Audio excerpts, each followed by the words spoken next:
నమస్తే అండి. ఈరోజు 19 మే 2026 వార్తలు చదువుతోంది ప్రమీల పవన్. ఐర్లాండ్ రాజధాని అయిన డబ్లిన్ నగరం నుండి. మెడిటేరియన్ సముద్రంలో ఉద్రిక్తతలు పెరిగాయి. బార్సిలోనా నుంచి గాజాకి ఎయిడ్ తీసుకువెళ్తున్న గ్లోబల్ సముడ్ ఫ్లాటిలాను ఇజ్రాయెలీ ఫోర్సెస్ అడ్డుకున్నాయి. ఈ ఘటనలో 10 మంది ఐరిష్ సిటిజన్స్ ను డీటైన్ చేశారు. వారిలో స్లైగోకి చెందిన డాక్టర్ మార్గరెట్ కనోలీ కూడా ఉన్నారు. ఈమె Ireland president Catherine Connolly sister. Irish president Catherine Connolly ప్రస్తుతం యూకే పర్యటనలో ఉన్నారు.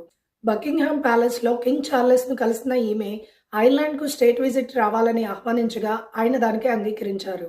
ఇక ఐర్లాండ్ కు సంబంధించిన కీలక EU అప్డేట్ వచ్చింది.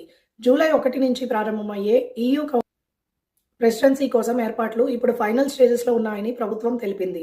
ఈ 6 నెలల్లో ఐర్లాండ్ వందలాది EU మీటింగ్స్, ఇంటర్నేషనల్ సమ్మిట్స్ కు హోస్ట్ చేయనుంది. చివరిగా ఐర్లాండ్ లో భారీ లోటో అదృష్టం.